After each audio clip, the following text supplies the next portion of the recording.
सवाल जवाब आप कर लें, मेरे ख्याल जिसके लिए आप बेताब हो रहे हैं। 27वीं तरमीम आ रही है, यकीनन आपने बातचीत की होगी, कोई आउटकम आपको क्या नज़र आ रहा है? देखिए, मौलाना साहब एक बड़े ज़ीरत और बड़े सॉलिड सियासतदान हैं। वो तो उनकी पार्टी और उन्होंने ख़ुद फ़ैसला करना है कि क्या उसमें चीज़ें हैं, लेकिन मुस्बत बात यह है कि वो भी इस चीज़ को देखेंगे, समझेंगे, उसके अंदर चीज़ों के अंदर कोई सवाल होगा, कोई जवाब होगा, तो ये मुस्बत बात उसके अंदर ये है कि वो भी उन सब चीज़ों को देखेंगे। कतई नज़र के उनकी हमें हमेशा सियासत के अंदर और पाकिस्तान के अंदर उनकी ज़रूरत रहती है और उन्होंने हमेशा पाकिस्तान का साथ दिया है। तो उसी पैराई के अंदर जो अच्छी बात है, ना कोई एक्सेप्टेंस है ना कोई रिजेक्शन है, वो जो भी चीज़ें हैं, जो भी शिकें हैं, जो क्लॉजेस हैं, उनको वो उनसे रिक्वेस्ट भी हुई है, उनसे उन्होंने कहा भी है कि मैं उसको देखूंगा, जांचूंगा। नेचुरली पाकिस्तान की बात है, तो पाकिस्तान के लिए जो अच्छी तजावीज़ होगी उनकी तरफ से वो आएंगी, जो नहीं होंगी वो उसको एड्रेस किया जाएगा। तो मुस्बत हमेशा की तरह मैं उनके घर से जाता हूँ। मैं तहज्जुद के टाइम और फजर के टाइम पे आने से गुरेज करता हूँ, क्योंकि मैं मुफाद परस्त तबके से नहीं हूँ, इसको इस तरह ले लें। ज़बानी नुकात पर बातचीत हुई है या कोई बाकायदा आपने कोई डॉक्यूमेंट? नहीं, वो तो गवर्नमेंट आएगी और मेरे ख्याल से उनकी वो आएंगे तो पेश करेंगे, जो भी होगा वो तो उनका प्रोसीजर है। मेरी तो जितनी भी छोटी मोटी मालूमात होती है वो मैं एक्सचेंज कर लेता हूँ, आप लोगों से भी कर लेता हूँ, कभी 6-8 महीने साल पहले भी कर लेता हूँ। आप लोग 27वीं के लिए बेताब हो रहे हैं, मैं 28वीं की तैयारी पर खड़ा हुआ हूँ, तो वो भी आपको बता रहा हूँ। बाकी सब चीज़ें जो हैं, 27वीं तरमीम में कोई तशद्दुद तलबी बाकी रहेगी जिसके लिए 28वीं 29वीं? जी बिल्कुल, जैसे जैसे पाकिस्तान की चीज़ें याद आती जाएंगी वैसे वैसे तरमीम आती जाएगी, तरक्की होती जाएगी। अच्छा, तो हतमी ये बताइएगा कि कहा गया था कि जी नंबर्स पूरे हैं, मतलब मौलाना साहब के हवाले से बात चली कि शायद उनके नंबर्स की ज़रूरत नहीं है, लेकिन आज मुलाकात स्पेसिफिकली नंबर्स के हवाले से हुई है या नहीं, देखिए नंबर्स के ऊपर तो कोई कबात नहीं है। नंबर्स आपको भी अगर किसी चीज़ के लिए चाहिए तो हम आपको फराम कर देंगे किसी फोरम में। नंबर ज़्यादा ही हैं, लेकिन नंबर की बात नहीं होती मौलाना साहब के साथ। पाकिस्तान की बका, सलामती और तरक्की, कामयाबी की बात है। तो मौलाना साहब को आपने हमेशा पाया है पाकिस्तान के लिए, और आप आगे भी चाहते हैं कि मौलाना साहब उसका हिस्सा हमेशा रहें। नंबर या नो नंबर वाले सिचुएशन नहीं है, लेकिन मौलाना साहब का होना बहुत ज़रूरी है पाकिस्तान की बका और सलामती के लिए। उनका एक बड़ा इंपॉर्टेंट रोल है और वो रोल रहना चाहिए और रहेगा।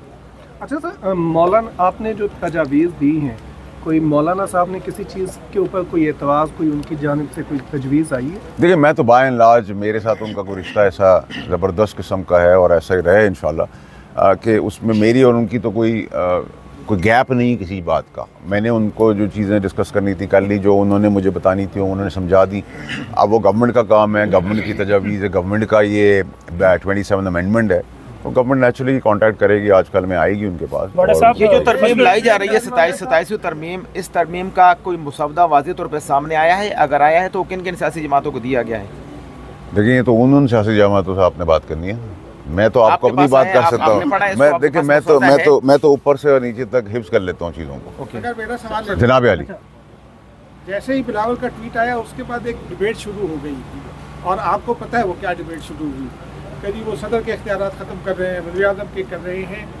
क्या मतलब क्लैरिटी के साथ किस किस्म की तरमीम चाहते हैं, ये क्या ख़तो खाल होंगे इन तरमीम के? देखें जी, पाकिस्तान की सलामती, कामयाबी के लिए जो जो चीज़ें रिक्वायर्ड है, मैं जल्दी से शॉर्ट कर लेता हूँ, आपको मुझसे ज़्यादा पता है। ट्रांसफ़र पोस्टिंग है, मैं सेनेटर हूँ कराची से, मैं चाहता हूँ कराची में सेनेटर हूँ, लेकिन मुझे ट्रांसफ़र कर दिया इस्लामाबाद में। तो ये मेरी मंशा और मेरी मर्ज़ी से तो नहीं चीज़ चल सकती थी ना, कि कोई आ गया है किसी जगह पे मौजूद है तो उसकी मर्ज़ी के तहत तय होगी चीज़ें। इसको एड्रेस करना बहुत ज़रूरी है। इसी तरह उम्र का तकाजा है कि अगर आप 85 साल की उम्र में सियासतदान सियासत कर सकता है, जिसको उठाने के लिए 10 आदमी हो, बिठाने के लिए 10 आदमी हो, तो फिर एक आम आदमी जो है, वो चाहे जज हो, पुलिस हो, आप हो, मैं हूँ, वो 78 साल, 70 साल, 72 साल का क्यों नहीं हो सकता? 85 साल में एक्सेप्ट करें तो 70-72 भी कर लेंगे, 68 भी कर लेंगे। पिछले यहाँ आप पहले पैदल चलते थे, फिर ऊँटों पे चलते थे, फिर गाड़ियों पे चलते थे, फिर डीजल पे चलते थे, पेट्रोल पे चलते थे, अब इलेक्ट्रिक पे चलते हैं। हर चीज़ें टाइम के साथ साथ चीज़ें चेंज हो रही हैं, तो अमेंडमेंट हो रही है। 18वीं तरमीम को कोई रोल बैक नहीं किया जा रहा, उसके एहसास के तहत कोई जो 2000 अरब रुपए फेडरल गवर्नमेंट देती है, उसके अंदर अगर किसी को एहसास है और उसको नज़रसानी हो जाती है कंसेंसस के साथ, इत्तफाक के साथ, कोलेशन के साथ, उसमें भी कोई कबात नहीं है। फिर आपका इशू क्या रहा, केयर टेकर के ऊपर बात हो रही है तो वो भी डिबेटेबल सब्जेक्ट है, उसमें भी कोई बुराई नहीं है। अगर आप उससे 243 के तहत बात करें तो 243 क्या कहते हैं, एक मल्टी डोमेन एक टर्म है जिसके अंदर सिर्फ अब ज़मीनी जंग नहीं है, सिर्फ एयरफोर्स की जंग आसमानी नहीं है, या समुंदर की नेवी की जंग नहीं है, साइबर जंग भी है, नैरेटिव की जंग भी है, इकोनॉमिकल जंग भी है, ग्लोबल पोजीशनिंग की जंग भी है।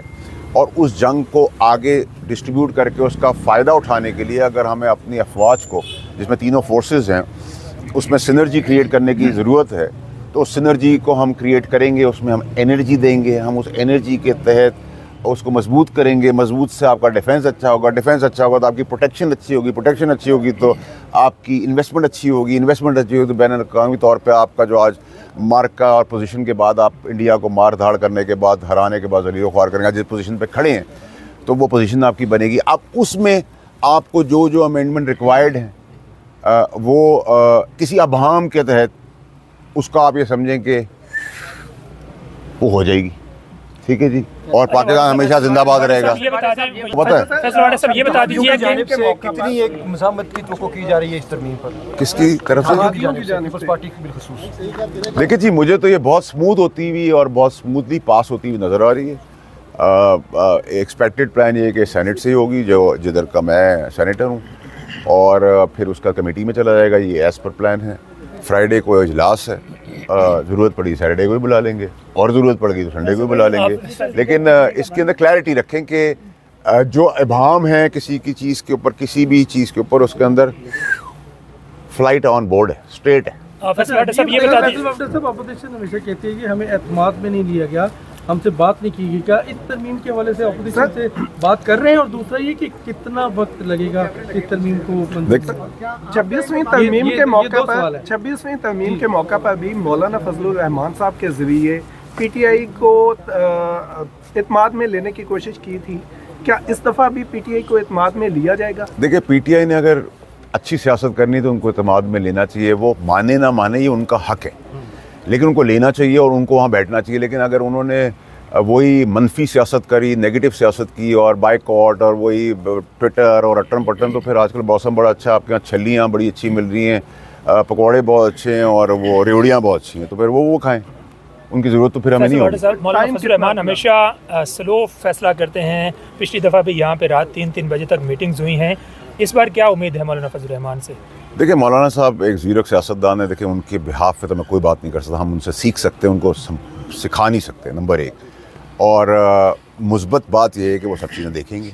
उन्होंने ये तो नहीं कहा मैं कोई चीज़ देखूंगा नहीं, पाकिस्तान के मुफाद में है, उनको कोई चीज़ समझ आती है नहीं समझ आती, तो उनका फ़ैसला है। जहाँ तक आपने सवाल किया कब तक होगा, तो आप कितना जल्दी चाहते हैं मैंने तो आपको बता दिया, फ्राइडे सैटरडे संडे भी कर देंगे और इस महीने के से बहुत पहले कर लेंगे। तो सेनेट में ये तरमीम पहले आ रही है, पहले नंबर गेम आपको क्या नज़र आ रहा है? आपको किस जगह पे कुछ नंबर चाहिए तो हम आपको दे सकते हैं।